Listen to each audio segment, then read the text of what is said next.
이 사순절 기간에 주님께서는 좀 부담스러운 말씀을 통해서, 그러나 거꾸로 뒤집어 보면 가장 영광스러운 자리에 저와 여러분들을 초청하고 계십니다. 지난주일 주님께서는 나를 따르라고 제자의 자리로 저와 여러분들과 저희 교회를 초청해 주셨습니다.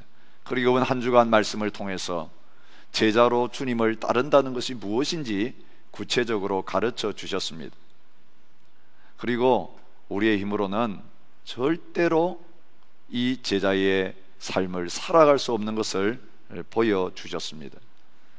여러분, 예배를 마치고 나가시면서 이제는 내 자신을 내려놓고 온전히 주님만을 따르겠다고 결심하며 이 자리를 떠나셨을 것입니다. 근데 한 주간 어떠셨습니까?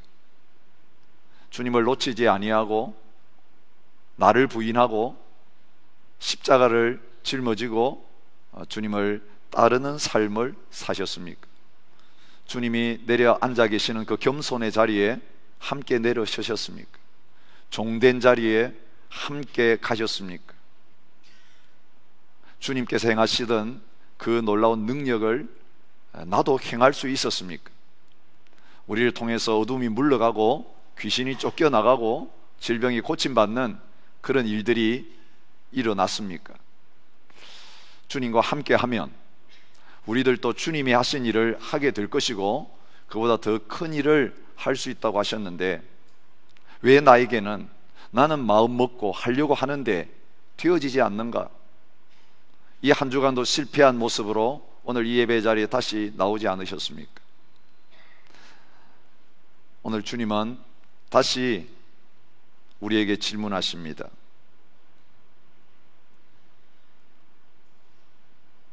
제자의 삶을 살아갈 수 있는 이유가 다른 데 있는 것이 아니라 우리가 온전히 구원받는 자리에 나가지 못했기 때문이다. 그것을 말씀하십니다. 제자로의 초청은요, 구원받았는데 이제 더 열심히 주님을 따르라고 하는구나, 그게 아니라는 것입니다. 지난주일도 우리가 말씀 통해 살펴보았지만 제자의 삶이 안 사라진다는 것은 내가 참으로 구원받은 사람이 맞는가, 내 자신의 영적인 상태를 주님 따르지 못하는 그 모습을 통해 드러내시면서 오늘 실패한 저희들을 향하여 주님은 다시 초청하기를 원하시는데 하나님 나라에 들어오라고 초청하십니다. 오늘 본문에 하나님의 나라라고 하는 단어가 여러 번 등장하는 것을 보게 됩니다. 제자들에게 이르시되 재물이 있는 자는 하나님의 나라에 들어가기가 심히 어렵도다. 예수께서 다시 대답하여 이르시되 얘들아, 하나님의 나라에 들어가기가 얼마나 어려운지, 낙타가 바늘 끼로 나가는 것이 부자가 하나님의 나라에 들어가는 것보다 쉽다. 여러분, 여기 하나님의 나라에 들어가는 그 주제에 대해서 말씀하시는데, 이 하나님 나라에 들어가는 주제에 대해서 주님 말씀하신 다음에 제자들이 놀라서 예수님께 반응하는 내용이 25절에 나옵니다. 25절에 나옵니다. 26절에 나옵니다. 제자들이 매우 놀라 서로 말하되 그런즉 누가 구원을 얻을 수 있는가 하니, 예수님은 하나님 나라에 들어가는 것을 이야기했는데 제자들은 그걸 어떻게 받아들이느냐 하면 이건 구원받는 것과 관련되어 있다, 그렇게 반응하고 있는 것을 보게 됩니다. 30절에 보면 또 다른 단어가 나오는데 내세에 영생을 받지 못할 자가 없느니라. 오늘 이 짧은 절에 하나님 나라에 들어가는 것, 구원받는 것, 영생을 받는 것, 이게 다른 문제가 아니라 같은 문제인 것을 보게 됩니다. 여러분, 하나님 나라에 들어가지 못하고 구원받는 사람이 있을 수 없습니다. 구원받지 못한 사람이 영생을 얻는 것이 있을 수 없습니다. 구원받으면 영생받고 구원받으면 하나님 나라에 들어가는 것입니다. 오늘 우리 자신을 향하여 하나님께서 질문하고 계십니다. 구원받았는가? 하나님 나라에 들어갔는가? 영생을 얻었는가? 여러분, 오늘 이 본문은 예수님에게 나왔던 한 부자 청년이 예수님의 요청을 받고는 그 예수님의 요청을 따르지 못하고 돌아간 그 일이 있은 다음에 후속편으로 남아있는 제자들에게 다시 가르치신 내용입니다. 우리가 이번 한 주간 묵상한 모든 말씀이 그런 구조를 가지고 있는 거 아시죠? 예수님이 어떤 일을 행하신 다음에 제자들 따로 모아놓고 그 제자들에게 개인 교수를 하고 계시는 그런 모습을 보게 됩니다. 마찬가지입니다. 한 부자 청년이 예수님 앞에 왔다가 예수님 따르지 못하고 떠나갔는데 그 남아있는 제자들에게 이 청년에 관한 주제를 이야기하면서 왜 못 따랐는가, 그 문제를 이야기합니다. 다른 말로 하면 그 부자 청년에게 제자로 따르라고 했는데 따르지 못하고 돌아갔습니다. 그런데 제자로 따르지 못하고 돌아간 게 뭡니까? 하나님 나라에 못 들어온 것이고요, 구원 못 받은 것이고요, 그건 영생을 포기한 것이에요. 그래서 예수님 따르는 것, 하나님 나라에 들어가는 것, 그리고 구원을 받는 것, 영생을 얻는 이것이 별개의 문제가 아니라 다 연결되어지는 문제인 것을 이야기합니다. 여러분, 오늘 우리가 지금 하나님의 부름을 받고 이 믿음의 자리에 나왔는데 날마다의 삶 속에 주님을 따라가지 못하고 있는 그 일이 계속 반복되고 있다면 우리는 심각한 질문을 우리에게 던져야 되는 것입니다. 주님이 지금 그 부자 청년이 돌아가고 이제는 주님을 떠난 그것을 예로 드시면서 근본적인 문제를 가지고 이제 제자들과 대화를 나누고 계시는 것이 나오고 있는 것입니다. 구원의 기준이 뭐냐? 누가 하나님의 나라에 들어올 수 있느냐라고 하시면서 주님은 비유 하나를 사용하십니다. 어떤 비유입니까? 낙타가 바늘길을 통과하는 거예요. 하나님 나라에 들어가는 게 얼마나 힘든가, 어려운가 하는 것을 말씀하십니다. 이 말씀하시면서 얼마나 어려운지 그렇게 이야기하십니다. 예수님 자신이 하나님 나라에 들어오너라, 나를 따라오너라, 구원받아라, 영생 얻으라고 하면서 이거 쉽다라고 하신 적이 없어요. 예수님이 말씀하면서 어렵다라고 이야기하시고 제자들도 그 말 듣고 누가 구원받겠냐 그렇다면, 여러분, 주님은 처음부터 절대로 넓은 문을 열어놓고 다 들어올 수 있도록 하신 분이 아닌 것을 볼 수 있습니다. 오히려 우리가 생각하는 것보다 훨씬 더 문을 좁히고 계십니다. 산상보훈 마치시면서 마태복음 7장 13절부터 14절에 좁은 문으로 들어가라 그렇게 말씀하셨어요. 그리고 거긴 길이 좁다라고 이야기했어요. 넓은 문, 넓은 길이면 사람들이 많이 가도 괜찮겠는데 좁은 문, 좁은 길은 들어가서 걸어 다니기가 너무너무 어렵다는 거예요. 그래서 사람들이 잘 안 간다는 것입니다. 그런데 오늘 본문에서는 그 좁은 문 정도가 아닙니다. 문이 아니라 바늘길을 지금 갖다 내놓았습니다. 그런데 그 바늘길에 사람 통과하는 정도는 그래도 괜찮겠는데 낙타가 바늘길에 들어가는 것보다 어렵다, 그렇게 말씀하고 계시는 것을 볼 수 있습니다. 예수님이 제시해 놓은 바늘길, 그게 무엇입니까? 이것저것 다 가지고 천국 가려고 하는 사람들이 너무 많습니다. 이것저것 포기하지 않고 그대로 누리면서 주님의 제자 되어 보겠다고 하는 사람들이 너무 많은 것을 이 부자 청년을 통해 보여주고 계십니다. 그것을 다 버리지 아니하면, 다 포기하지 않고 내려놓지 않으면 그 바늘길을 통과할 수 없다는 사실을 보여주십니다. 이 부자 청년의 모습이 그랬습니다. 근데 이 부자 청년의 근본적인 문제는 무엇입니까? 21절에 보면 그 부자 청년을 예수님이 진정으로 사랑하셨다고 말합니다. 받아주시려고 했어요. 아예 처음부터 아이고 이거 안 돼, 이런 존재는 안 돼, 거절하려고 이 요구를 하신 게 아니라 이 부자 청년을 보시면서 사랑하셔서 하신 요구가 뭐냐면, 너 한 가지 부족한 것이 있는데 가서 내게 있는 것을 다 팔아서 가난한 자들에게 주라, 그리고 와서 나를 따르라, 그렇게 주님께서 말씀하고 계시는 것을 보게 됩니다.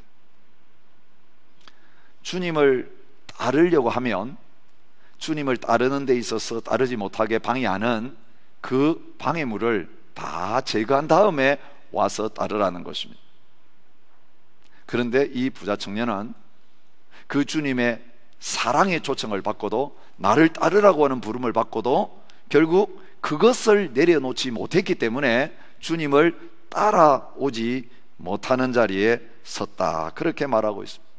슬퍼하면서, 근심하면서 갔다는 거예요. 고민하면서 갔다는 거예요. 여러분, 오늘 신앙생활하면서 계속 고민하는 자리에 앉아 계신 분들이 너무 많아요. 일어나서 따르면 그건 고민 끝입니다. 주님을 따라갈 수 있으면 더 이상 고민할 필요가 없습니다. 그런데 따라야 되겠는데 따라지지 않는 이 모습 때문에 주님을 떠나가지는 않았지만, 몸으로 주님을 떠나가지는 않았지만 우리의 마음 상태가 계속 슬픈 기색을 띠고 근심하면서 지금 마지못해서 주님을 따라가는 이 자리에 있는 그런 부자 청년과 같은 그리스도인들이 의외로 많다는 거예요. 이것도 해야 되는데 저것도 해야 되는데, 주님 말씀 들으면 가책을 받으면서 그렇게 살아야 되겠는데 안 사라지는 거예요. 그런데 떠나가면 지옥일 것 같아서 떠나가지는 못하겠고, 이 신앙의 모양은 유지하고 있는데 그 신앙의 알맹이는 하나도 안 채워지고, 그래서 화로다, 누가 이 사망의 몸에서 나를 건져낼까? 바울이 진정한 복음을 경험하지 못했을 때 탄식하던 그 탄식으로 계속 고민의 자리에 머물러 있는 분들이 많다는 것입니다.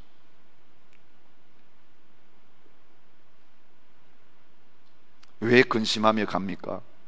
왜 우리가 신앙생활하면서 갈등하면서 계속 고민만 하면서 신앙생활하고 있습니까? 주님이 우리에게 분명히 요구하시는 그것들을 내려놓지 못했기 때문입니다. 그런데 이 부자 청년에게만 이 요구를 하셨는데요, 이 부자 청년의 문제는 무엇입니까? 그가 재물을 우상으로 섬기는 그런 자리에 있는 사람이었다는 거예요. 아주 선한 사람이었습니다. 계명을 잘 지키는 사람이었습니다. 그런데 그 인생에 있어서 가장 중요한 가치가 뭐냐? 가장 중요한 게 뭐냐? 무엇을 가장 사랑하느냐? 여러분, 하나님 사랑한다고 고백합니다. 하나님 사랑하는 자리에 나와 있습니다. 그런데 너 진짜 사랑하는 거 뭐냐? 둘 중에 하나를 선택하라고 하면 하나님 선택하겠냐? 주님 선택하겠냐? 아니면 돈 선택하겠냐라고 할 때에 부자 청년의 선택은 무엇이었습니까? 주님을 선택한 게 아니라 주님 사랑하고 하나님 사랑하고 하나님 앞에서 모든 계명을 다 지키는 자리에 있었어도 진짜 그 주님이 바라보실 때에 이 부자 청년이 그렇게 열심히 하는 이유는 하나님 잘 섬기면 잘 되게 해주시고, 하나님 잘 섬기면 부가 더하게 해주시고, 하나님 잘 섬기면 세상에서 형통하게 해주시는 그것 때문에 하나님을 섬기는 걸 주님이 보신 거예요.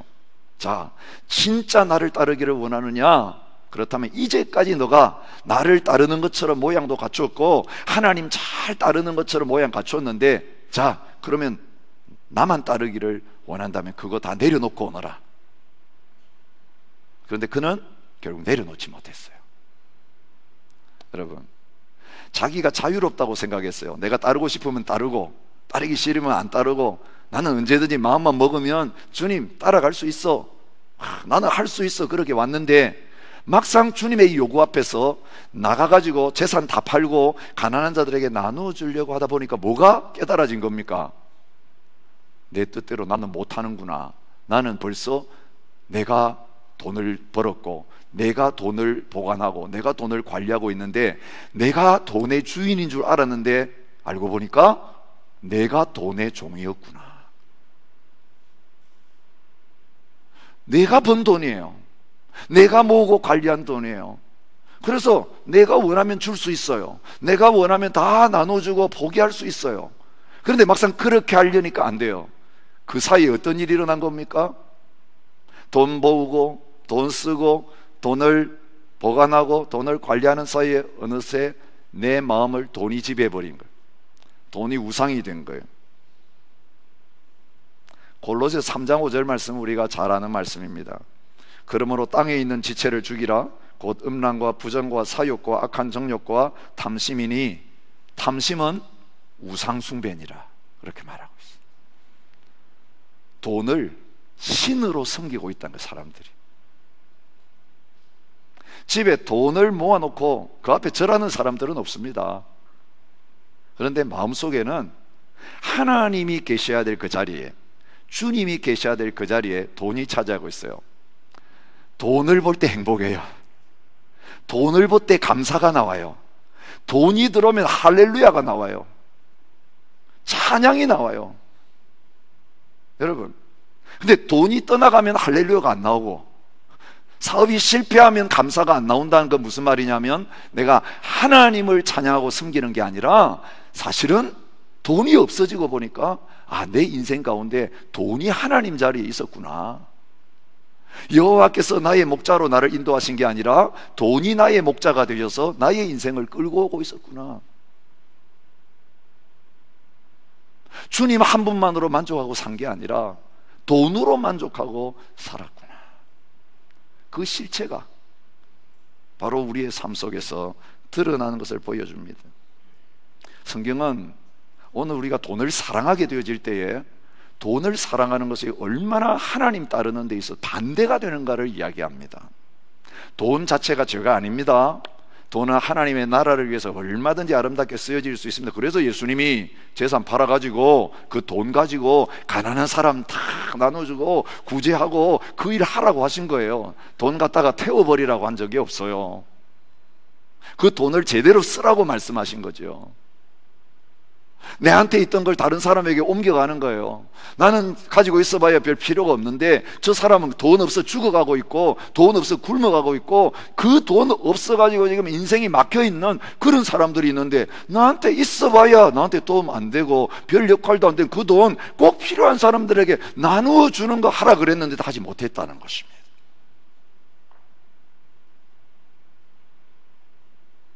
오늘 돈을 사랑하는 마음이 있은 거죠. 돈을 필요로 해서 가지고 있었던 게 아니라 벌써 돈이 사랑의 대상이 된 것입니다. 디모데전서 6장 9절부터 10절은 그런 상태에 대해서 경고하십니다. 부하려 하는 자들은 시험과 올무와 여러 가지 어리석고 해로운 욕심에 떨어지나니 곧 사람으로 파멸과 멸망에 빠지게 하는 것이라. 돈을 사랑함이 일만하게 뿌리가 되나니 이것을 탐내는 자들은 미혹을 받아 믿음에서 떠나 많은 근심으로서 자기를 찔렀도다. 가지고 있는데 근심스러운 거예요. 여러분, 버리고 이제는 다 포기하면서 근심했다면 이해가 돼요. 이 부자 청년은 버리지도 못하고 나눠주지도 못하고 가지고 있으면서도 근심하고 수색에 빠져 있었어요. 여러분, 오늘 여러분에게 있어서 뭔가 안락한 삶이 보장되고 그것을 내가 마음껏 즐기고 누리고 있으면서도 해피하지 않는, 기쁘지 않고 그 막 내 마음대로 살아가고 있는데도 왜 내 마음에 근심이 있지? 왜 내가 기쁘지 않지? 혹시 이런 고민을 가지고 계신 분이 있습니까? 바로 내가 지금 누리고 즐기는 그게 근심거리예요. 내가 그렇게 얻어보려고 하고 그 얻었다고 좋아하는 그게 주님 보실 때는 근심으로 내 자신의 심장을 찌르게 만드는 것인데도 모르고 그 낚시바늘에 덮여있는 그 미끼를 막 삼키고 있는 거예요. 달콤하다고 삼키는데 삼킨 그게 내 목을 찔러 상하게 만들고 죽음으로 끌고 가는 가장 큰 근심거리가 되어 있는 이런 상태를 말씀하십니다. 그래서 주님은 나를 따르라 그렇게 말씀하시면서 분명한 선택을 제자들에게, 우리들에게 요구하시고 계십니다. 특별히 돈 문제와 관련해 가지고 돈을 사랑하는, 그 돈을 우상으로 섬기는 사람들에 대해서 하시는 말씀이에요. 마태복음 6장 24절, 한 사람이 두 주인을 섬기지 못할 것이니 혹 이를 미워하고 저를 사랑하거나 혹 이를 중히 여기고 저를 경히 여김이라. 너희가 하나님과 재물을 겸하여 섬기지 못하느니라. 이 재물이 헬라어 성경에 맘몬입니다. 맘몬, 신입니다. 신, 우상의 이름입니다. 오늘도 다른 나라에 선교하는 많은 선교사님들이 그런 고민을 이야기해요. 예수님 믿으라, 예수님 영접하면 구원받는다고 할 때 너무 쉽게 예수님 영접한다는 거. 예, 예수님 나 이제 돌아가셨습니까? 그 예수님 믿으면 이제 천국 갑니까? 구원받습니까? 못할 이유가 없죠. 예, 영접하겠습니다. 근데 뭘 요구하지 않았습니까? 복음 전하면서 예수 믿으라고 하면서 뭘 요청하지 않은 것입니까? 예수님처럼 안 한 겁니다. 그 문을 그냥 다 넓혀버린 겁니다. 그 낙타 바늘길을 댄 거 아니고 좁은 문을 댄 게 아니라 문을 아예 없애버렸어요. 뭘 요구하지 않은 것입니까? 이제까지 당신 섬기던 그 신을 다 버리세요. 그리고 예수님 구주로 오직 한 분만 섬기기로 결단하세요. 그런데 거기에 대해서는 요구하지 않아요. 회개는 이야기하지 않아요. 여러분, 처음 한국교회 복음이 들어올 때는요, 교회 나오기 전에 먼저 한 일이 있었습니다. 자기 스스로는 집에 모시던 그 신주 단지를 부술 수가 없어요. 두려워서. 집에 온갖 신들 모셔놓은 사람들 많았기 때문에, 자, 저 교회 나가고 싶은데요, 교회 나와서 예수 믿으려면 요구 조건이 뭐냐면 집에는 우상들 다 부시고 다 떠나야만 교회 나와서 하나님 믿는 그것 가능했고 세례받는 것 가능했어요. 그래서 처음 이제 교회 나와 예수 믿으려는 사람들, 그 교역자들이 가가지고 또 장로님들이 가가지고 그 집에 있는 그 모든 우상 제단 다 거물고 다 가지고 와가지고 때려 부시고 태우는 그 일을 먼저 하고 나서 그 다음에 예수 믿었어요. 다른 신과 예수님을 함께 믿을 수 없었어요. 오늘 어떻게 되는지 아시죠? 한국교회가 집에서 제사 지내면서 교회 와서 또 하나님 예배하는 그리스도인들이 얼마나 많은지 몰라요. 집에서 제사 지내면서 추도 예배도 드리고 하나님 앞에 주일 예배도 드리고 우상으로부터 못 떠나면서 그대로 가지고 있으면서 하나님도 거기에 하나 플러스 시켜가지고 섬기는, 여기도 보험 들어놓고 저기도 보험 들어놓고 이게 혼합주의가 되어 섞여 있는 그런 모습을 보게 됩니다. 이게 한국교회만 일어나는 일이 아니고요, 온 세계 선교 현장에 다 일어납니다. 예수 믿는 자라고 집에 가봤더니 집에 신들을 쫙 모셔놓은 그 제일 첫 번째 자리에다가 예수님 상을 세워놓고 거기다가 십자가만 그냥 하나 더 붙여놓은, 그게 예수 믿고 구원받았다라고 하는 그런 모습이더라고요. 그걸 보고 깜짝 놀랐다는 것입니다.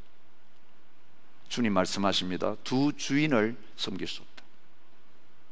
주님이 요구하시는 이 기준에 합당하지 않은 채 다른 것도 사랑하고 주님도 사랑하고 같이 섬기는 것은 사실은 주님을 사랑하는 것이 아니라고 말씀하시는 거예요. 원래 것을 더 사랑하는 것이에요.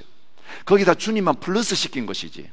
진정으로 주님만을 사랑한다면 우리가 연애하다가 이런 친구도 사귈 수 있고 저런 친구도 여럿이 사귈 수 있어요, 결혼하기 전에는. 그러나 진짜 결혼 상대자를 만났으면 그 전에 애인으로 사귀던 친구들 다 정리하고 나서 그 다음에 한 남자나 한 여자와 당신만을 사랑하겠다고 고백하는 것이 진짜 결혼이잖아요. 오늘 하나님과 바른 믿음의 관계 속에 들어오는 것, 예수님과 바른 믿음의 관계 속에 들어오는 것도 또 마찬가지인 것을 말해주고 있습니다. 그런데 떨쳐버리기 어려운 가장 큰 우상이 뭐냐? 바로 다른 신들은 없어요. 집에 가서 다른 우상들 집에 차려놓은 거 없는데 우리 마음에 돈이 우상이 되는 것은 다른 신을 믿지 아니하고 다른 신을 섬기지 않았다 할지라도 믿는 것처럼 보이는 우리 속에 자리 잡고 있는 가장 큰 우상일 수 있다는 것을 말씀하세요. 누구에게 이 말씀하셨어요? 우상을 전혀 집에 들여놓지 않은 서기관 바리새인들, 예수님을 따르려고 하는 제자들에게 그 말씀하셨어요. 이스라엘 나라에 예수님이 이 말씀하실 때 집에 우상 모셔놓은 사람 하나도 없었어요. 다 하나님 섬기는 백성들이에요. 그런데 주님은 말씀하십니다. 하나님과 재물을 같이 섬길 수 없다. 두 주인을 섬길 수 없다. 하나님 섬기는 것처럼 보이는데 그들을 정작 지배하고 있는 것은 하나님이 아니라, 하나님의 법이 아니라 돈의 법이 지배하고 있다는 것입니다. 중국 진나라의 노퍼라고 하는 사람이 쓴 책에 전신론이라고 하는 책이 있어요. 돈 전자에서 신, 귀신 신자. 무슨 말입니까? 돈 신에 관한 이야기예요. 여러분, 수천 년 전의 책이에요. 그런데 그 돈신에 관한 책 속에 절절히 옳은 내용들이 가득 들어 있습니다. 그는 그 책에서 돈을 신물이라고 했어요. 돈은 그냥 돈이 아니다. 신적인 물건이다. 돈의 모양이 하늘과 땅의 형상을 다 가지고 있다.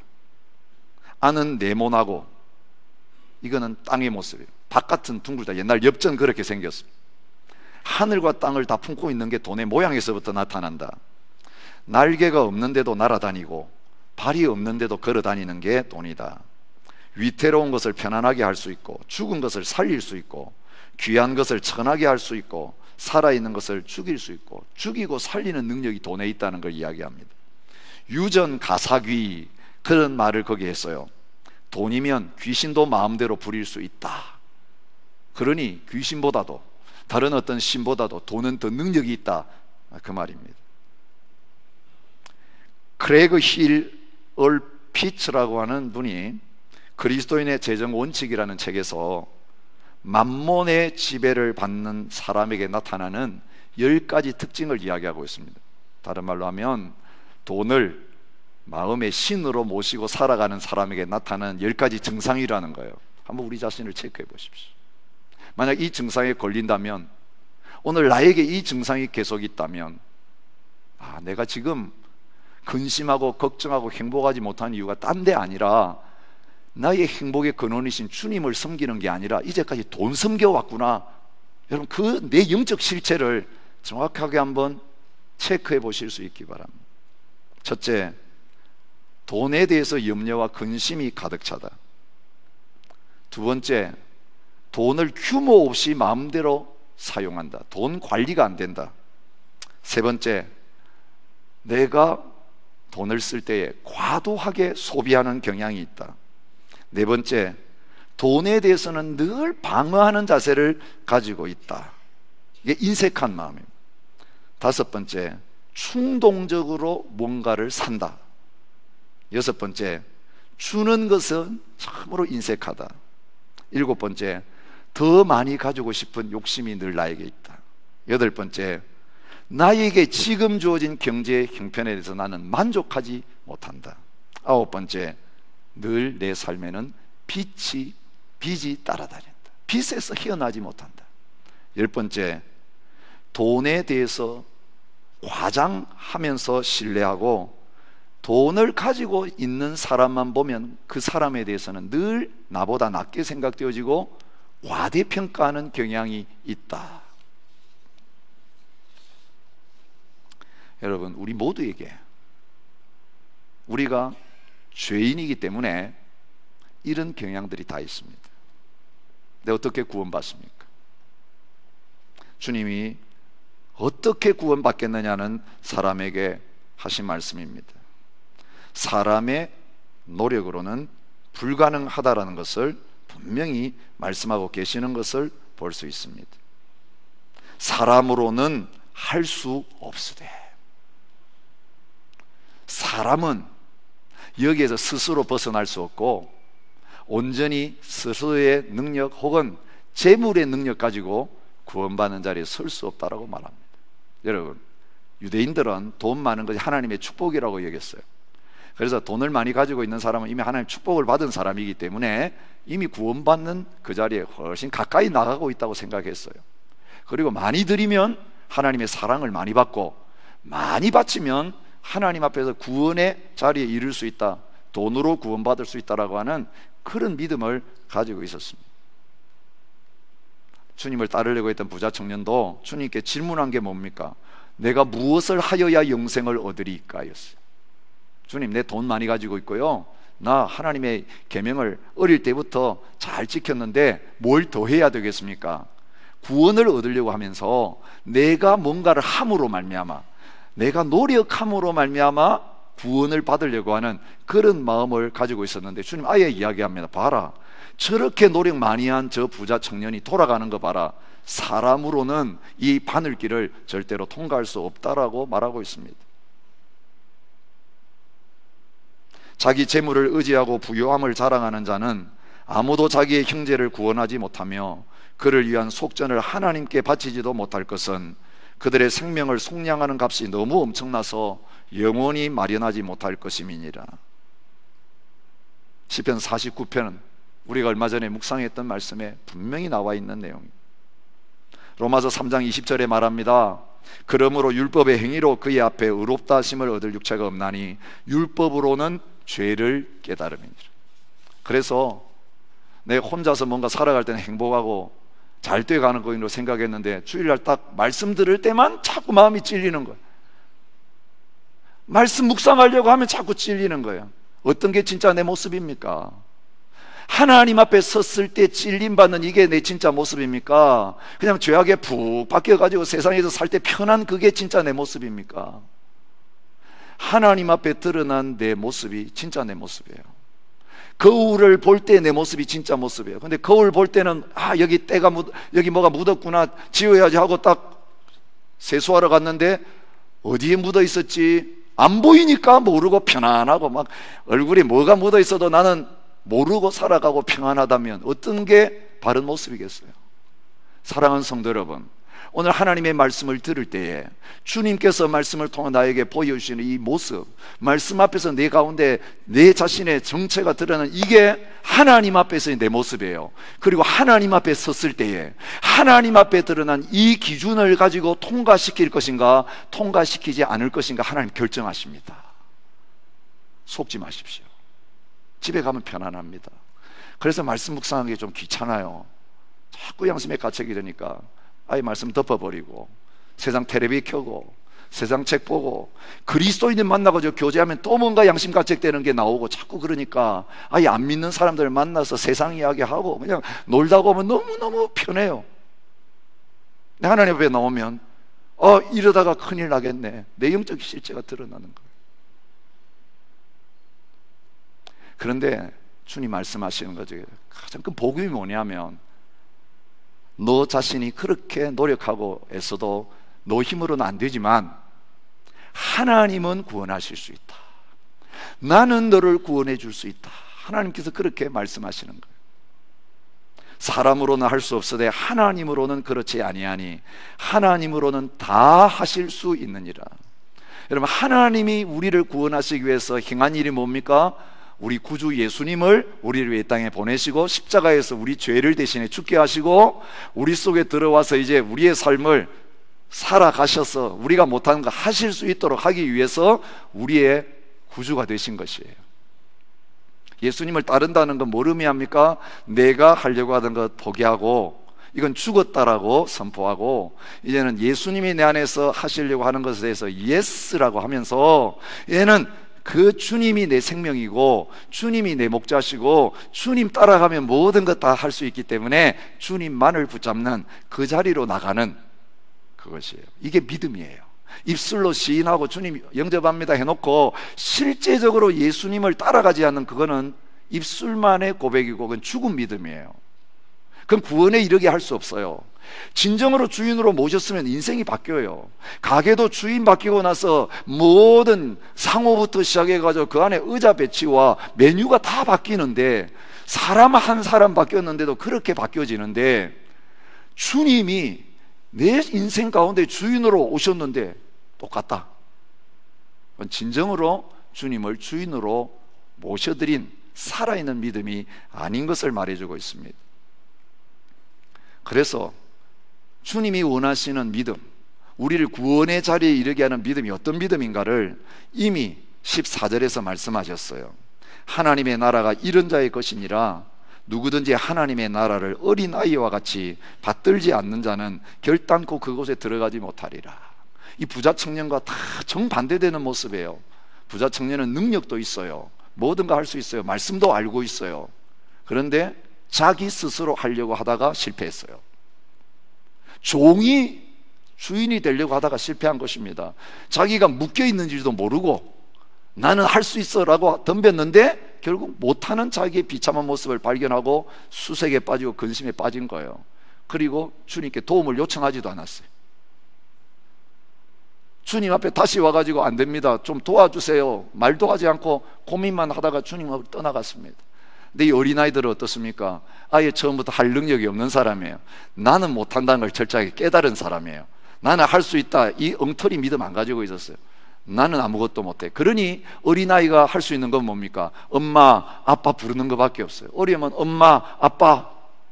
내가 하려고 하지 않아요. 엄마, 아빠 부르면 돼요. 엄마, 아빠가 뛰어오면 그 다음에 해결돼요.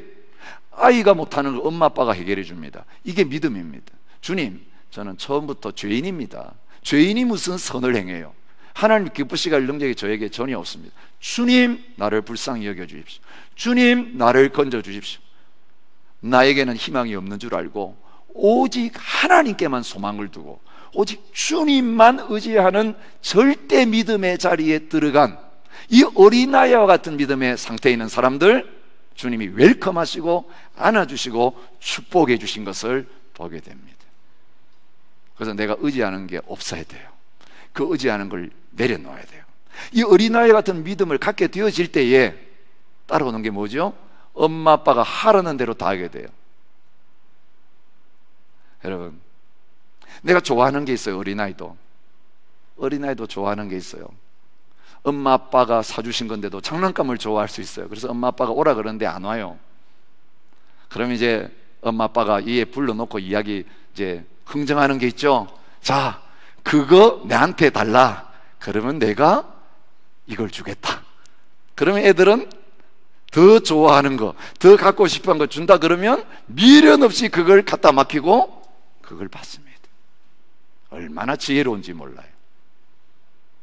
근데 오늘 우리에게는 이런 지혜도 없어요. 어린아이 수준의 지혜도 없어요. 애들은 얼마나 순진한지 더 좋은 거 준다 그러면 아무리 갖고 있던 게 좋아도 딱 내팽개치고 그걸 받으려고 합니다. 아주 순수합니다. 주님이 모든 것을 버리고 나를 따르라고 주님 말씀하시는 게 뭐겠어요? 이 수준이에요. 우리가 가지고 있는 것 세상에 아무리 많아도 모든 것을 가지신 하나님의 수준에 보면 장난감도 안 돼요. 근데 하나님이 바꾸자고 하시는 게 뭐예요? 내가 가진 모든 것을 너에게 줄 테니 너 가진 거 다 나한테 달라. 근데 우리 가진 그거 주님이 달라 그래가지고 뭐 쓰시려고 그럴까요? 아니요, 갖다 버려요. 필요 없어요, 주님께. 재물이 필요 없어요, 주님께. 여러분, 우리가 찬양 드려주는 게 필요 없어요. 우리가 봉사해 드리는 게 필요해서 우리에게 봉사하라고 천만의 말씀이에요. 예배 드려주는 게 주님한테 필요해서 예배 받고 싶어 너무 부족해서 우리 보고 예배 좀 드려달라고요? 아니요, 주님을 너무 우스운 존재로 하는 거예요. 세상 우상들은 그런 존재예요. 주님 아무것도 부족한 게 없다고 말씀하셨어요. 감사로 제사를 드린 자가 나를 영화롭게 한다고 하시는 그 본문 말씀에서 내가 무슨 재물이 필요해서 배가 고파서 달라고 하는 게 아니라고 말씀하셨어요. 우리가 가진 그것을 쓰려고 내놓으라는 게 아니고, 여러분 아십시오, 그것 붙들고 의지하는 동안에 그것 우리에게 근심거리고 걱정거리인데도 이건 못 놓아놓으니까 자, 더 좋은 나를 주고 내 모든 것을 줄 테니까 그거 좀 버리고 살아라. 나를 소유한 자는 모든 걸 다 가진 거예요.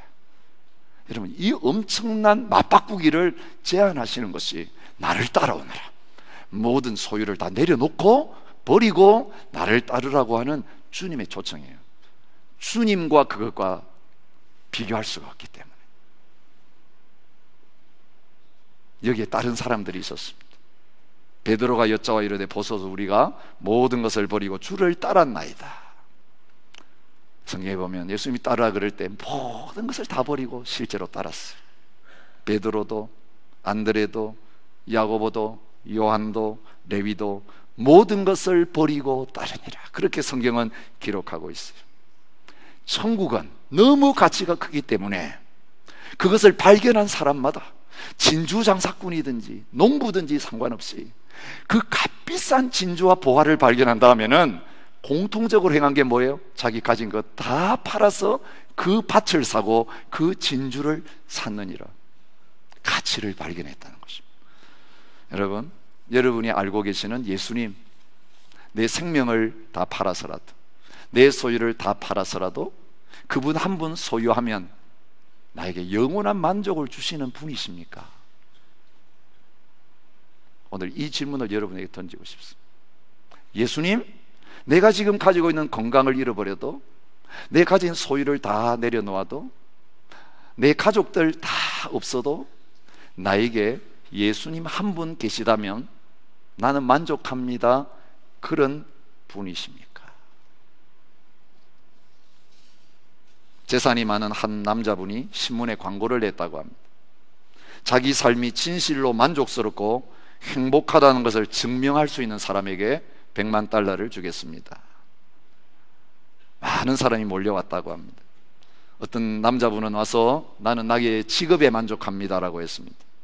나이가 꽤 들어 보이는 사람은 인류 대학교에 박사 받은 것을, 그리고 이제는 인류 강사가 된 것을 자랑하며 만족하다고 했습니다.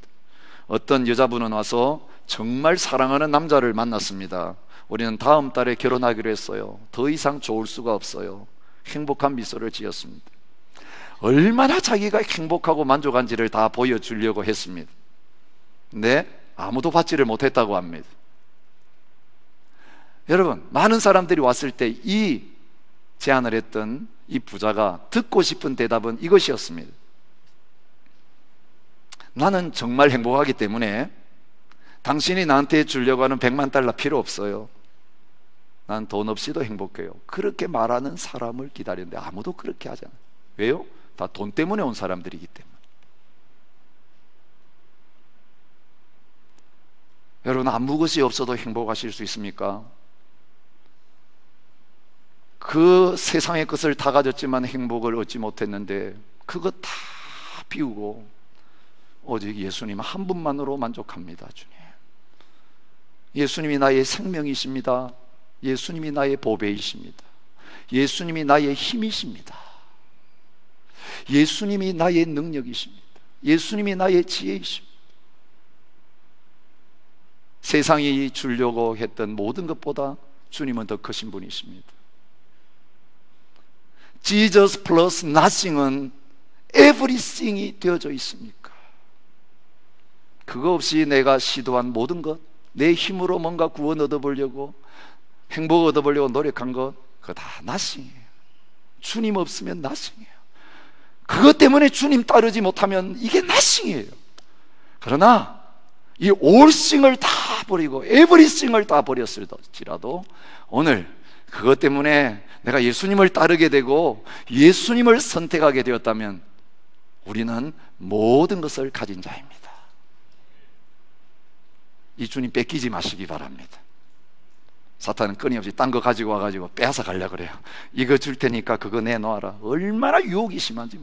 주님께 다 바쳐놓고도 주님 붙들고 만족하고 살다가 옆에 또 보여요. 잘 산 사람이 보이고요, 더 행복한 사람이 보이면서 이제는 그 딜 하자 그래요. 사탄은 딱 그때 와가지고 팥죽 딱 끓여놓고 기다리면서 장자의 명분하고 바꿀래? 당장 내 이게 급한 건 팥죽이니까 덜컹 바꾸는, 여러분, 이 엄청난 구원을 싸구려로 취급하는, 그래서 소중한 행복을 다 잃어버리고 살아가는 자리에 서는 분들이 얼마나 많은지 모르겠습니다. 하나님의 자녀의 권세를 주셨는데도 다시 거지의 자리에 돌아가가지고 자녀라는 이름은 써붙이고 있으면서 고아처럼 거지처럼 사는 그런 어리석은 자리에 있는 경우가 얼마나 많은지 모르겠어요. 주님이 가장 소중합니다. 주님과 바꿀 수 있는 건 아무것도 없습니다. 날마다 이 고백이 우리가 어떤 형편에 있든지 어떤 환경에 있든지 이제는 주님 선택했습니다. 두 손 다 벌려서 주님 잡습니다. 한 손에 주님 잡고 또 한 손에 세상 것 잡고, 권력, 부, 행복, 건강 잡고, 주님 분명히 나와 함께 하시는데 이거 안 잡히면 불행하고 근심하고 수색이 가득하고 어찌 살고 걱정하고. 아니요, 이것 때문에 불행해요. 주님이 계신다고 하는데, 주님이 나의 영원한 생명이고 행복이고 천국이 있다고 하는 거 내 머릿속으로 믿고 있는데 이거 못 낳고 있기 때문에 여기에 계속 영향을 받고 사는 거예요. 주님 붙들고 있는 게 아니라 사실은 이 세상을 섬기는 자리에 있는 거예요. 주님 이제 다 놓고 주님만을 온전히 붙드는 그 믿음의 자리에 들어갈 때에 하나님 나라가 너의 것이라고 말씀하십니다. 영원한 행복이 너의 것이라고 말씀하십니다. 내가 너와 항상 함께 할 것이고 너를 구원할 것이고 마지막 날에 영원한 생명, 하나님 나라의 모든 것을 너의 것으로 주겠다고 약속하십니다. 오늘 아직까지 신앙생활 하셨지만 이 자리까지 가지 못하신 분이 있다면 오늘 이 주일이 여러분이 주님 앞에 온전한 믿음으로 나가서 하나님 나라를 내 것으로 누리는 영원한 생명을 취하는 이 시간이 되시기를 축복합니다. 우리 함께 찬양하면서 신앙의 고백을 했으면 좋겠습니다. 주 예수보다 더 귀한 분은 없습니다. 주님, 진심으로 내 마음의 고백으로 그렇게 고백하기를 원합니다. 우리 함께 찬양하면서 헌신의 자리에 나갔으면 좋겠습니다.